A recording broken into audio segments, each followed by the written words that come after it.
तो वंदे मातरम दोस्तों, कैसे आप सभी। उम्मीद करता हूं कि आप सभी बहुत अच्छे होंगे और अपनी तैयारी और अपनी पढ़ाई दोनों ही बहुत अच्छे से कर रहे होंगे। मेरा नाम है जय और मैं स्वागत करता हूं आप सभी लोगों का ब्राइट पब्लिकेशन के यूट्यूब चैनल पे। दोस्तों, इस वीडियो में मैं आप लोगों को बताऊंगा कि आप लोगों को अपने सिलेक्शन के लिए क्या करना चाहिए। सबसे ज़्यादा ज़रूरी है दोस्तों, क्या करना चाहिए मैं ऑलरेडी पहले बता चुका हूँ, लेकिन इस वीडियो में मैं आपको बताऊँगा कि आपको NCERT को कैसे पढ़ना है। क्योंकि आप सभी जानते हैं कि आपके नोटिफिकेशन में क्या लिखा हुआ है। आपके नोटिफिकेशन में दोस्तों साफ साफ लिखा हुआ है कि जो आपके परीक्षा में प्रश्न आएंगे वो सभी के सभी जो प्रश्न आएंगे वो कहाँ से आएंगे, तो वो कक्षा 10वीं तक का जो NCERT का पैटर्न है वहाँ से आएंगे। यानी कि वो राज्य का पाठ्यक्रम है। राज्य का पाठ्यक्रम SCERT होता है, आपका NCERT नहीं होता। लेकिन दोस्तों NCERT और SCERT में बहुत ज़्यादा का अंतर नहीं है। हिंदी इंग्लिश का अंतर है और सोशल साइंस का अंतर है, बाकी सभी सेम है। ठीक है।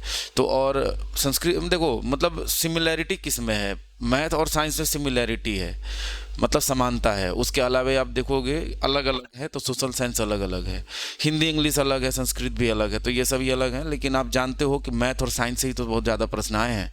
ठीक है, आइए देखते हैं हम एक एक करके। अब सभी को मैं यहाँ बता दूँ, आप देखो अभी हम क्या देखने वाले हैं। हम देखने वाले ये हैं कि जो पाठ्यक्रम है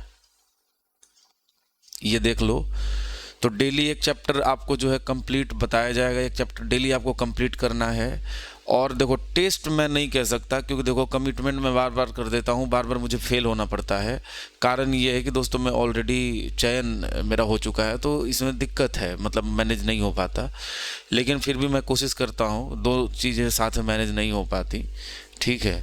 और ऊपर से ये वीडियो मोनेटाइज नहीं है, मतलब इसमें लाभ वगैरह भी मैं नहीं, अब मैंने डिसाइड किया ये सब नहीं रहेगा।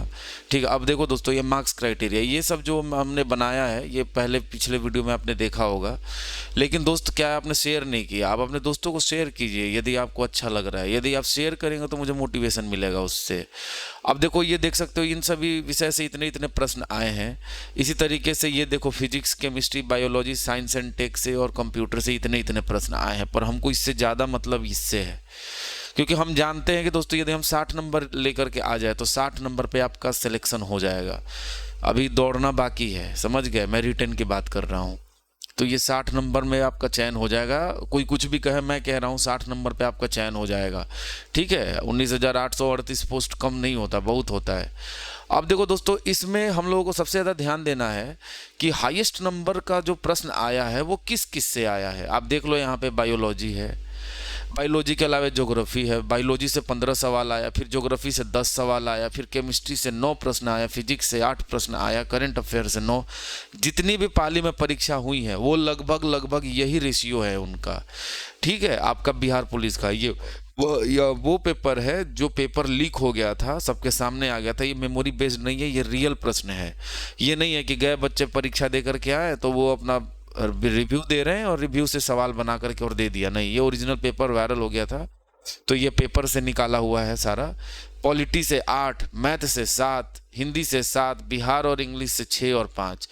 तो कहने का दोस्तों मेरा मतलब ये है कि आप सभी लोगों को देखो, ये चार्ट बहुत मदद करेगा। आप देखो, इतने विषय से कुल मिला के 18-19 विषय हैं, लेकिन इतने विषय से आपको 76 नंबर आ रहा है। 76 नंबर में आपका फाइनल सिलेक्शन हो जाएगा। तो देखो, मैंने आप लोगों को इतना तो प्रॉमिस किया है कि आपके परीक्षा में जाने से पहले मैं आपको न्यूमेरिकल करा के भेजूंगा, क्योंकि न्यूमेरिकल से 2-3 प्रश्न आता है। और आप यकीन करो, आप में से कोई ऐसे होंगे जो नहीं बना पाते न्यूमेरिकल, वो भी बना लेंगे। ठीक है, मेरा वीडियो देखने के बाद। लेकिन आपका काम क्या है, आप शेयर करो, अपने दोस्तों को बताओ इसके बारे में, तभी तो मुझे मोटिवेशन मिलेगा। अब देखो, तो हम सबसे पहले शुरू कहाँ से करेंगे दोस्तों? सबसे पहले हम साइंस से शुरू करेंगे। कहाँ से करेंगे हम लोग? साइंस से शुरू करेंगे। और साइंस से भी कहाँ से? बायोलॉजी से। बायोलॉजी से शुरू करेंगे। ठीक है। इसके अलावा अब देखो, एक साथ में 2 साइंस का चैप्टर करना बेकार है। इसके साथ में आपको यदि लेके चलना है तो देखो, इसमें ज्योग्राफी ले लो। तो सबसे पहले साइंस में हम बायोलॉजी लेंगे, फिर ज्योग्राफी लेंगे, फिर जो बायोलॉजी ख़त्म हो जाएगा फिर केमिस्ट्री लेंगे, फिर जाकर के ख़त्म हो जाएगा फिर फिजिक्स लेंगे। तो हर दिन में एक एक चैप्टर भी आप यदि पढ़ोगे, आप यकीन करो कि आपके एग्ज़ाम तक आप पूरा एक एक बार पढ़ लोगे। अब ये मत सोचो कि जब यही पढ़ेंगे तो सर हम लूसेंट कब पढ़ेंगे। देखो लूसेंट बहुत बेहतरीन किताब है, मैं कहता हूँ ब्रह्मास्त्र है वो, लेकिन आपके परीक्षा का पैटर्न को भी तो देखना है। आपका जो परीक्षा का पैटर्न है वो पैटर्न सीधा सीधा ये कहता है कि भैया हम जो सवाल करेंगे वो एनसीईआरटी से करेंगे, और वो एनसीईआरटी से सही में प्रश्न किया है। मैं देखा हूँ ऐसे ऐसे प्रश्न किए हैं उसने जो आपके लूसेंट में नहीं है, ऐसे ऐसे सवाल उठा उठा के दिए हैं उसने। और जो लूसेंट में है वो एनसीईआरटी में भी है, लेकिन जो एनसीईआरटी में कुछ फैक्ट है वो लूसेंट में नहीं है। बेशक ऐसे बहुत सारे फैक्ट हैं जो एनसीईआरटी में नहीं है और वो लूसेंट में है, लेकिन दोस्त ऐसे प्रश्न का कोई मतलब ही नहीं है, वो आपके परीक्षा में ही नहीं आएगा, तो इतना पढ़ने का कोई मतलब नहीं है। आपको एनसीईआरटी पढ़ना है, एनसीईआरटी कोई बहुत बड़ी चीज़ नहीं है। अब सवाल रहा कि इसमें मेरा क्या रोल रहेगा, तो आप देखो जैसे मैं डेली जो चैप्टर दे दूंगा, ठीक है, डेली जो चैप्टर दे दिया आप वो पढ़ लोगे, और पढ़ लेने के बाद जब आओगे तो दोस्तों उसका कभी ना कभी, मैं फिर से कह रहा हूँ कि मतलब 2 दिन 3 दिन जितना भी समय लगेगा उस हिसाब से मैं क्या है वो पूरा चैप्टर को एक बार रिवाइज कराऊंगा। ठीक है, मैं एक बार रिवाइज कराऊंगा। अब चाहे वो क्वेश्चन के फॉर्मेट में हो चाहे जैसे भी हो, लेकिन मैं उसको रिवाइज कराऊंगा एक बार लाइव आकर के, और आप ये वीडियो देख लोगे ना तो आपको पूरा चैप्टर क्लियर हो जाएगा, पूरा का पूरा चैप्टर क्लियर हो जाएगा, ये मैं आपको बता रहा हूँ। देखो तो इसलिए दोस्तों हम करेंगे इस हिसाब से चलेंगे। करंट अफेयर्स के चक्कर में अभी मत पड़िएगा, जरूरत होगा मैं बताऊंगा, ठीक है। और हम मुख्यतः एनसीईआरटी से पढ़ेंगे क्या, तो मैथ पढ़ेंगे, साइंस पढ़ेंगे, ठीक है। इकोनॉमिक्स बहुत पतला पतला किताब है, तो आप चाहे तो इकोनॉमिक्स भी पढ़ सकते हो, क्योंकि एग्जाम में तो एक प्रश्न आता है, तो आप चाहे तो इसको छोड़ दो, कोई दिक्कत नहीं है। लेकिन दोस्त हिंदी में भी क्या पढ़ना है मैं आपको बताऊंगा, मैं वही आपको करना है, समझ गए। हिंदी में भी क्या पढ़ना है कि पूरा नंबर उठ जाए। इंग्लिश में देखो 8 सवाल है, 4 आए, लेकिन 8 में से 4 का तो मैं आपको बता दूंगा, तो 4 नंबर आप वहां से ले आओगे। लेकिन दोस्त 8 का नहीं, क्योंकि मैं इंग्लिश खुद नहीं बहुत पढ़ाई किया हूँ, तो जो सच्चाई है बोलना चाहिए।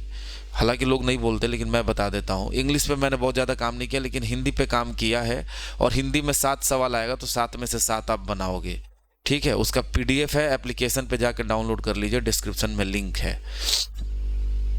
यदि चैनल पर पहली बार आए हैं, चैनल को सब्सक्राइब कर दीजिएगा, वीडियो को जरूर लाइक कर दीजिएगा। तो देखिए दोस्तों, हम ये सीरीज शुरू करेंगे, हम ये इतना किताब पढ़ेंगे।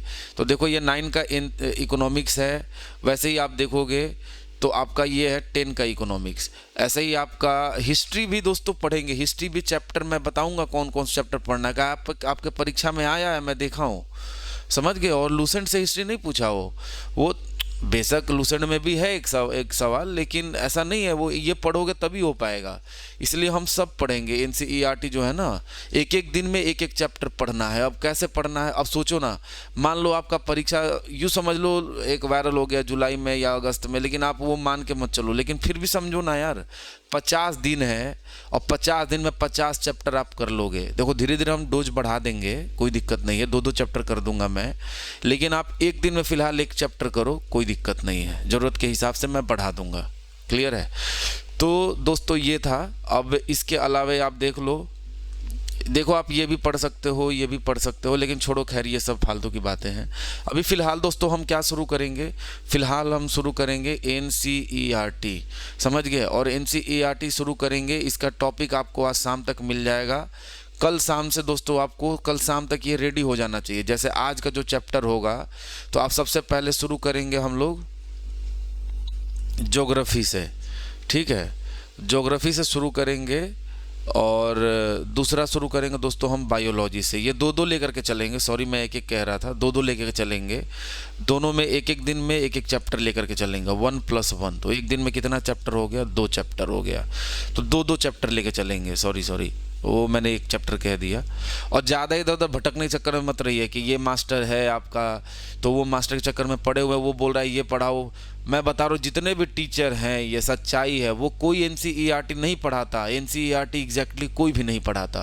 वो मिक्स पढ़ाते, वो लूसेंट पढ़ाते, वो घटना चक्र का जो मिक्सचर सवाल है वो पढ़ाते हैं, जो अब तक पूछा गया है वो पढ़ाते हैं, बस इससे अधिक नहीं पढ़ाते। लेकिन मैं बता रहा हूँ, आप टेस्ट मत लगाओ, आप कुछ भी मत करो, लेकिन आप ढंग से एनसीईआरटी पढ़ के जाओ। आप परीक्षा में सफल नहीं हुए फिर कहना, ठीक है। इसके अलावा दोस्तों मैं बता रहा हूँ, मैथ भी पढ़ेंगे हम लोग, मैथ भी मैं आपको बताऊंगा और मैं मैथ कंप्लीट करा के भेजूंगा। लेकिन उसके लिए क्या करना है, चैनल को सब्सक्राइब करना है, वीडियो को जरूर लाइक करना और अपने दोस्तों को जरूर बताना है, ठीक है। तो दोस्तों आज के लिए इतना ही, चलता हूँ, तब तक जय हिंद, वंदे मातरम।